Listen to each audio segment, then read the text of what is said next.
Nama saya Ferentia Priska Patislano. Saya akan menceritakan kembali apa yang sudah saya tulis di dalam cerita pendek berjudul Suka Duka dalam Masa Pandemi COVID-19. Oke, saya akan memulai storytelling saya yang berjudul Suka Duka dalam Masa Pandemi. Yang pertama adalah di tahun 2020 ini telah terjadi banyak peristiwa-peristiwa yang tidak menyenangkan di seluruh dunia, terutama yang paling menggemparkan dunia saat ini yaitu dengan adanya wabah virus corona atau yang bisa kita sebut dengan wabah virus COVID-19. Virus ini berasal dari kota Wuhan yang berasal dari Cina dan hampir menyebar ke seluruh negara, termasuk Indonesia. Wabah virus corona ini membuat semua orang berkegiatan di rumah, dan jika ada keperluan mendesak, harus keluar rumah dengan memakai masker agar bisa terhindar dari virus. Anak-anak yang bersekolah, orang-orang yang bekerja, tetap harus belajar dan bekerja di rumah saja, dan anak-anak yang bersekolah dilakukan dengan cara pembelajaran online. Banyak suka duka selama di situasi karantina pada saat ini. Banyak orang-orang yang diberhentikan bekerja secara tiba-tiba dari perusahaan tempat mereka bekerja. Banyak juga orang-orang yang bandel dengan keluar rumah tanpa menggunakan masker dan tetap keluar rumah pada saat PSBB dilaksanakan.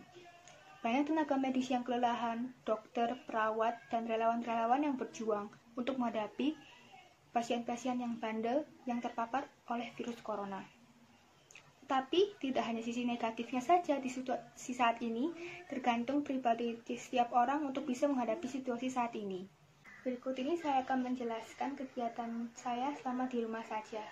Selama di rumah saja, selama 2 bulan ini, kegiatan saya yaitu menyapu dan mengepel rumah setiap hari, mencuci baju seminggu sekali karena tidak terlalu banyak pakaian kotor. Dengan keadaan seperti ini membuat tidur saya menjadi tidak teratur dan lebih sering untuk tidur di waktu yang lama. Dan paling lama bisa sampai 14 jam kalau tidak ada kelas online. Di situasi saat ini, saya tidak merasa bosan di rumah. Malah tambahan senang ketika di rumah saja. Karena saya merasa lebih tenang jika di rumah saja.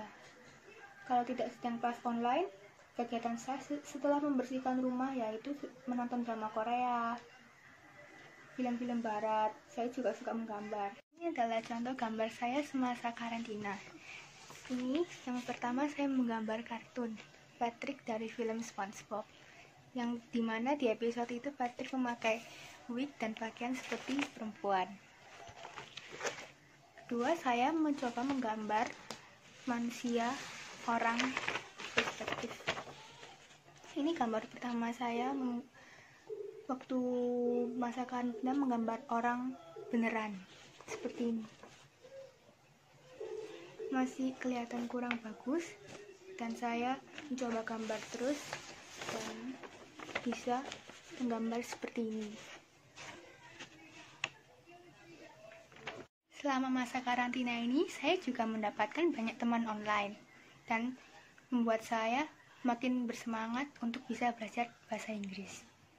Saya menggunakan aplikasi Hub untuk menambah teman di aplikasi bernama Snapchat yang bisa digunakan untuk mengirim-ngirim cerita, story, snap seperti snap atau yang biasanya kita tahu snapgram, cuman dalam bentuk aplikasi Snapchat.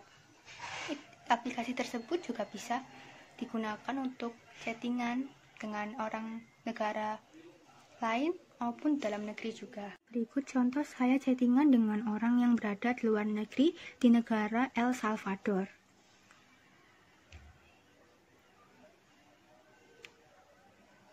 Teman saya yang satu ini termasuk teman yang sangat baik bagi saya karena dia mengajari saya jika saya salah dalam penggunaan bahasa Inggris dan dapat mengajari saya dengan kata-kata yang benar. Saya juga melihat di aplikasi TikTok banyak sekali orang-orang yang salah menggunakan aplikasi Snapchat dan Hub. Aplikasi Snapchat itu jika di screenshot atau ditangkap layar itu mereka orang yang kita screenshot itu bisa tahu.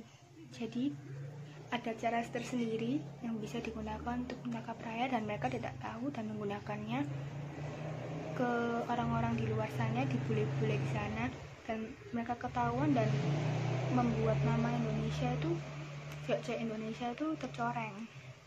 dan terkesan buruk. Nah, saya di sini ingin mengembalikan image tersebut, dan ada teman saya dari Belanda berbicara seperti ini. But what I see already, you look really nice. Why does Indonesian girls are always nice? Yang berarti apa yang aku lihat itu, kamu tuh terlihat kayak bagus atau nice gitulah. Kenapa perempuan Indonesia itu selalu menarik, maksudnya menarik gitu loh untuk di mata mereka. Nah, berarti tidak semua bule-bule beranggapan bahwa Indonesia itu cewek-ceweknya itu seperti tiup semua. Ada banyak teman saya, cewek maupun cowok di luar negeri, terutama yang cewek-cewek, sangat baik sekali, dan ketika kita berbicara atau ngobrol dengan mereka. Tetapi kalau yang cowok, tidak semuanya baik, misalnya banyak yang sombong dan cuek. Menurut saya, liburan saya atau karantina saya di rumah saja ini menurut saya sangat produktif, karena saya bisa belajar bahasa Inggris langsung dari orang luar, teman-teman saya. Dan tidak hanya bahasa Inggris yang teman-teman saya gunakan, ada teman-teman saya yang berasal dari Prancis, Spanyol, Belanda. Nah, mereka kadang berbicara menggunakan bahasanya mereka masing-masing, dan saya juga bisa sedikit tahu tentang bahasanya mereka. Ada juga teman saya yang berasal dari Korea tapi tinggal di Amerika. Dia juga bisa berbahasa Korea dan berbahasa Inggris. Saya merasa terbantu sekali dengan teman-teman saya yang berasal dari luar negeri tersebut, karena mengerti bahasa Inggris melalui orang atau teman saya di luar negeri. Saya juga merasa liburan saya atau karantina saya ini, badan saya bertambah gemuk, berat badan saya bertambah. Pada saat itu saya memutuskan untuk lari keliling di perumahan, tapi hanya 2 kali pada saat itu, karena saya malu lari jogging sendiri dilihat oleh orang-orang yang sedang menyiram tanaman atau menyuci mobil di luar. Saya juga menyempatkan waktu aku itu untuk workout atau berolahraga di rumah, tetapi hanya saya lakukan sebentar dan hanya sekali, karena waktu itu perut saya menjadi mual dan sakit. Jadi saya memutuskan untuk tidak berolahraga lagi. Kegiatan saya setelah semua itu, saya juga kadang membantu kakak saya untuk berjualan, membantu dengan membuat risol mayo. Selama karantina ini, kakak saya banyak membuat makanan yang baru dan sangat enak. Contohnya risol mayo, siomay, lava cake, makaroni keju, dan kue dessert.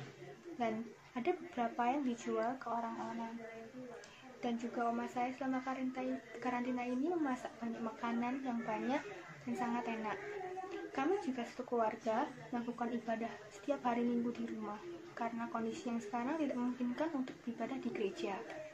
Jadi gereja diliburkan dan diganti untuk melakukan ibadah di rumah masing-masing. Setiap hari Rabu juga, saya dan keluarga juga berdoa malam. Itulah cerita pendek saya tentang kegiatan saya selama karantina di rumah ini. Terima kasih. Film-film barat, saya juga suka menggambar. Ini adalah contoh gambar saya semasa karantina. Ini yang pertama, saya menggambar kartun Patrick dari film SpongeBob, yang dimana di episode itu Patrick memakai wig dan pakaian seperti perempuan. Kedua, saya mencoba menggambar manusia orang perspektif. Ini gambar pertama saya waktu masa karantina, menggambar orang beneran seperti ini. Masih kelihatan kurang bagus, dan saya mencoba gambar terus dan bisa menggambar seperti ini. Selama masa karantina ini, saya juga mendapatkan banyak teman online dan membuat saya makin bersemangat untuk bisa belajar bahasa Inggris. Saya menggunakan aplikasi Hub untuk menambah teman di aplikasi bernama Snapchat, yang bisa digunakan untuk mengirim-ngirim cerita, story, seperti Snap, atau yang biasanya kita tahu Snapgram, cuman dalam bentuk aplikasi Snapchat. Aplikasi tersebut juga bisa digunakan untuk chattingan dengan orang negara lain maupun dalam negeri juga. Berikut contoh saya chattingan dengan orang yang berada di luar negeri di negara El Salvador.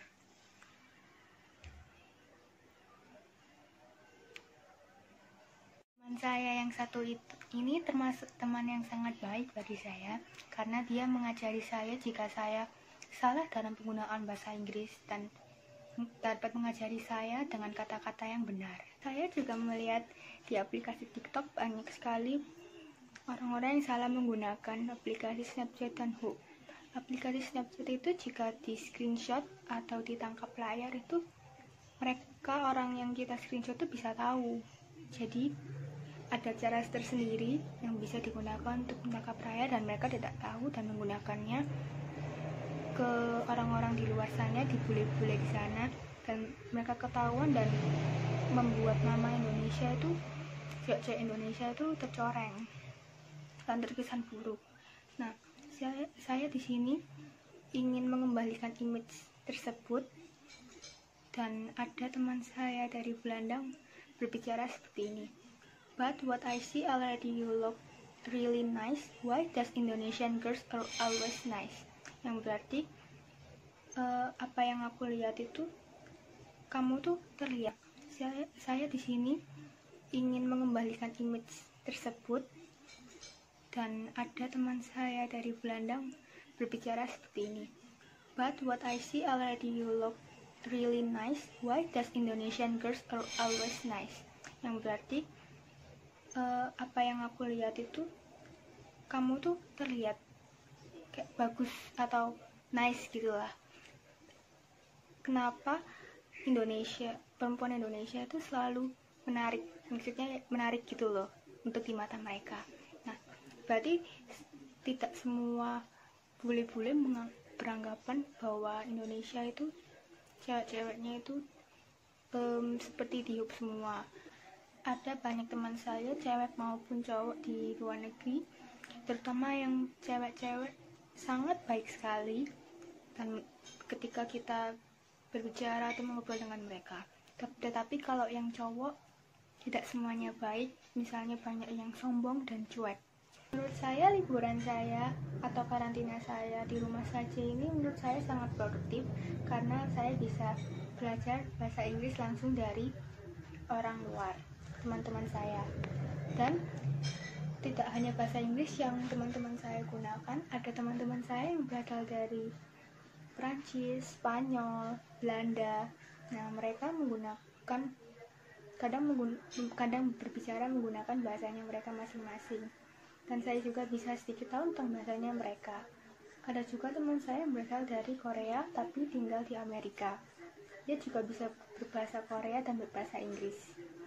Saya merasa terbantu sekali dengan teman-teman saya yang berasal dari luar negeri tersebut, karena